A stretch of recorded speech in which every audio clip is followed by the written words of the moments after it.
All right, we're going to do this in one take, so apologies for any misstatements or screwy things that you might say that you hear. I got back from a long trip, about 2,000 miles, with a new to me Reflection 150 camper, and I had to, before the trip, rebuild the suspension and do a ton of work because the previous owner had a bunch of deferred maintenance. The bearings were shot, the wet bolts were dry, I had problems with springs, the whole thing was a mess. So I rebuilt the entire underside of the trailer in order to get it to go on this trip. Put new tires on it, and when I got back, I thought, I want to make sure that everything's square and that I'm not putting on any sort of unusual wear onto my tires because of something that I screwed up. Well, what I found is that I had one tire in particular that had a problem. And I thought I'd make a quick video just to help other people who might have a similar issue. So one of the first things you might do is a very simple test. Just walk around the trailer, and on each wheel, on the outside and the inside, feel next to this first groove with your finger. There's a little bit of tread heading into that first groove. And you want to make sure that that tread going into that groove is perfectly smooth. You don't want to feel a ridge, like a pronounced ridge, as you get close to that particular groove in the tire. On this tire, I found that I do have a ridge that's worn. So I actually went out being OCD, and I got my handy dandy micrometer, and I measured the tread depth on both the inside and the outside, and I found that I had 16 thousandths difference between the outside and the inside. And I thought, well, that seems like a lot.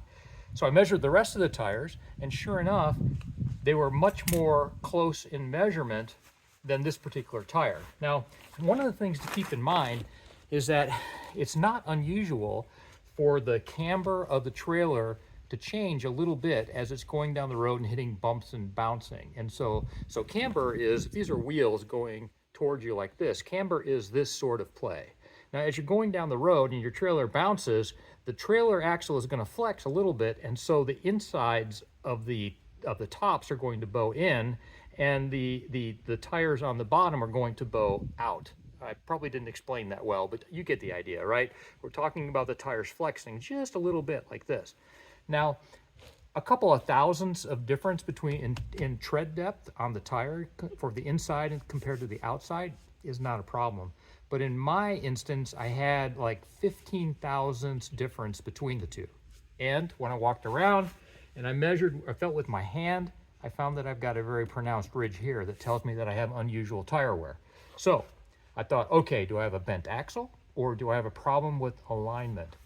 The way that you can tell is that if you have an alignment issue, and of course this is only for a solid axle sort of setup, the individual torsion suspensions don't have that issue because they're not tied together with the solid axle going in between.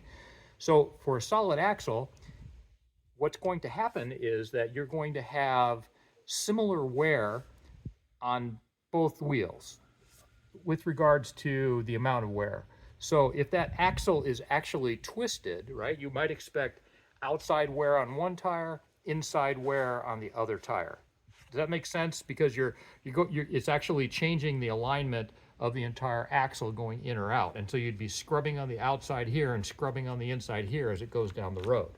In my instance, I don't have that. I only have unusual wear on one tire. So that tells me that there's a problem with the spindle here, or the bearings, or the castle nut.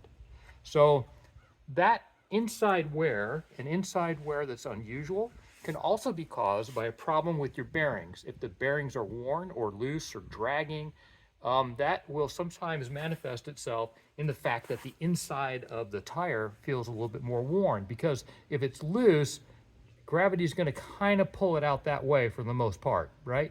It could push it in. I'm not saying it doesn't happen. It usually pushes out. It settles to an outward position. And that could be either because your bearings are bad or because the nut, the castle nut that secures the hub onto the spindle was not seated correctly, and there's too much play there. What do? I went ahead and I put a jack underneath the axle, very, very close to the hub, so it's actually under the spring seat. Never ever jack your trailer up using the center of the axle. You're going to bend your axle for sure. Don't do it. Additionally, people will sometimes use their leveling jacks to raise their trailer. This is also not a great way to do it. It will overload the leveling jack, and you run the risk of flipping your shackles on your suspension. So I know I'm going to get people that say, hey, I've done it that way all my life. All I can say is I know kids that used to run with forks in their mouth and they never fell down and got hurt. There's a safe way to do it. Your mileage may vary. So trailer's up in the air. Next thing I'm going to do is I'm just going to grab it, and I'm going to kind of see if there's any unusual play anywhere in the system. And I'm not feeling anything. So what that's telling me is that my bearings are likely fine, and I know this because I just changed out the bearings. The castle nut is likely fine, it's seated correctly. I know that because when I put these back together, I use a dial indicator, and I set them up for about 5/1000 of an inch of slop in there. And it's likely a bent spindle. So hopefully this will help you debug your own system. Just remember, the easiest way, just walk around, feel for that to be smooth. Use a micrometer if you wish to check your tread depth. And just as an extra tip, always keep those wet bolts greased. And have a nice day. Thank you.